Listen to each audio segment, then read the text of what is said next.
Lorsque vous avez enregistré, bien sûr, les modifications qui ont été faites dans votre profil, vous vous retrouvez ici sur la page d'accueil, ce qui est donc la page d'accueil de votre outil de time tracking. Et je vous propose d'aller maintenant paramétrer. Donc toujours dans la barre noire au-dessus de l'écran, vous allez cliquer sur paramètres. Et dans paramètres, en fait, vous allez voir que, eh bien voilà, j'ai déjà un espace de travail qui a été créé à mon nom ici. Je vais en créer un deuxième. Donc celui-ci m'est personnel. Et je vais en créer un professionnel. Donc nouvel espace de travail que je vais appeler du nom donc de mon agence Design My Web. Créer un espace de travail. Alors évidemment, votre espace de travail va comporter différentes options selon que vous avez un compte payant ou un compte gratuit. Donc le compte payant, évidemment, étant enrichi d'un certain nombre d'options supplémentaires. Ici, vous avez en dessous la possibilité d'ajouter des étiquettes. En fait, c'est ce qu'on appelle en anglais tags. Donc vous allez mettre des mots-clés ici qui vont vous permettre de faire des filtrages, des tris ou de retrouver certaines informations. Par exemple, si vous voulez pouvoir marquer certaines tâches comme étant par exemple déjà facturées, vous allez créer ici une étiquette qui s'appelle déjà facturé. Si vous voulez mettre, voilà, euh,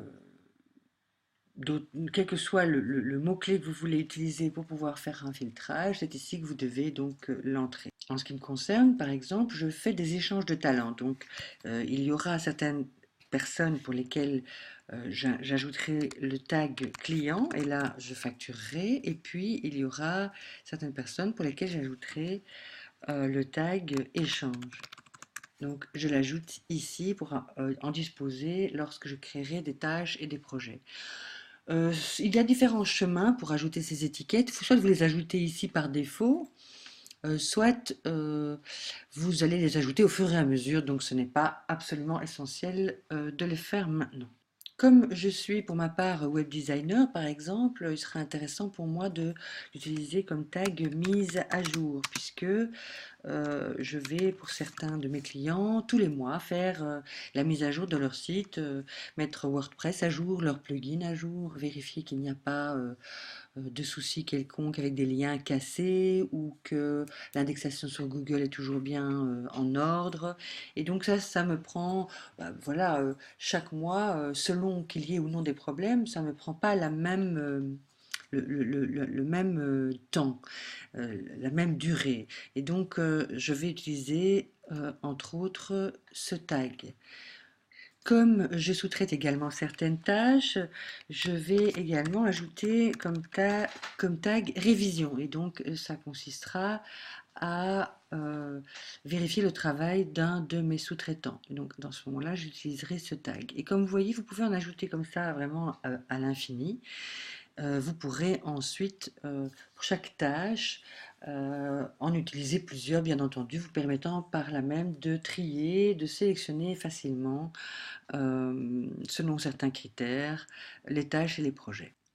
À présent, je vais mettre à niveau en fait mon compte Design My Web de manière à pouvoir disposer des options qui sont accessibles que lorsqu'on passe en version pro. Et donc, je vais cliquer sur Mettre à niveau maintenant. Voilà, mettre à niveau en payant 5 $ mensuellement. Je vais le faire sur mon compte PayPal. Je paye et je reviens. Voilà qui est fait. Lorsque mon paiement est approuvé, je me retrouve sur cette page-ci et vous voyez qu'il est indiqué que je peux mettre fin à mon abonnement à tout moment puisque donc c'est un paiement récurrent qui se fait tous les mois. Je vais à présent téléverser mon logo puisqu'il s'agit de mon espace de travail professionnel. Je vais donc aller choisir le fichier dans mes dossiers. Voilà. Mon logo est ici. Je le prends en petit. Voilà. Et le voilà qui est téléchargé. C'est un tout petit logo. C'est pas grave, c'est très bien comme ça.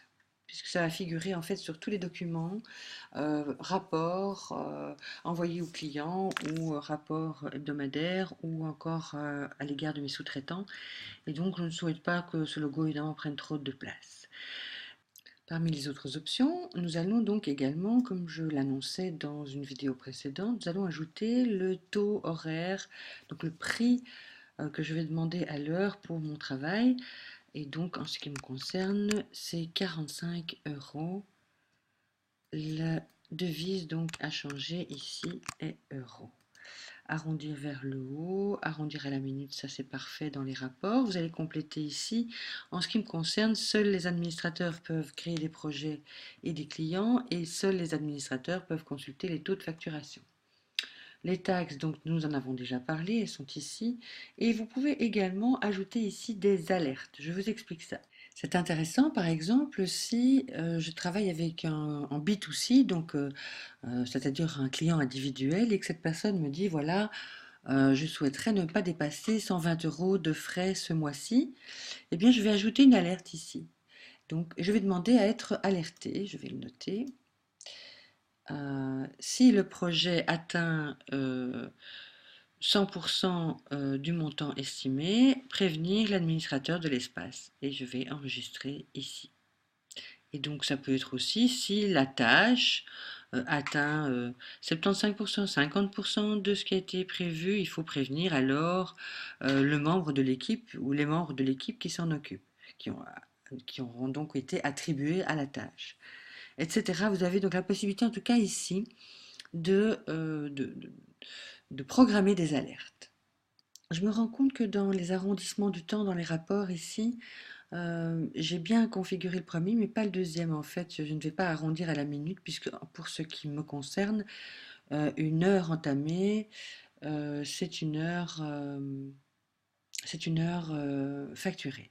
Donc c'est arrondir à une heure. Je vais passer encore en revue. Enfin, donc pour ce qui concerne l'espace de travail, je voulais attirer votre attention sur le fait que vous ne pouvez évidemment travailler dans un espace de travail que un par un. Forcément, c'est un petit peu comme dans la vie physique, vous ne pouvez pas être à deux endroits en même temps. Donc, lorsque vous travaillez sur un espace de travail, donc je vais enregistrer celui-ci puisque maintenant il est entièrement configuré. Si vous voulez passer à un autre espace de travail, c'est ici que vous allez pouvoir le faire.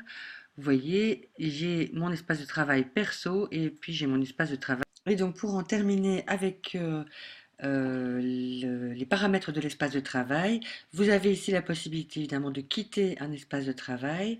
J'attire cependant votre attention sur le fait que vous perdrez évidemment irrémédiablement l'accès aux projets et aux tâches que contenait cet espace de travail si vous le quittez en cliquant ici. Donc, si vous voulez changer, ne confondez pas le quitter l'espace de travail avec changer d'espace de travail. Pour changer, c'est ici au-dessus. Hein. Attention, parce que cette cette confusion de termes pourrait vraiment causer des catastrophes. Voilà, donc c'est en rouge. Ne cliquez pas sur ce qui est en rouge. Je dirais, c'est la meilleure façon, c'est la façon la plus prudente de fonctionner.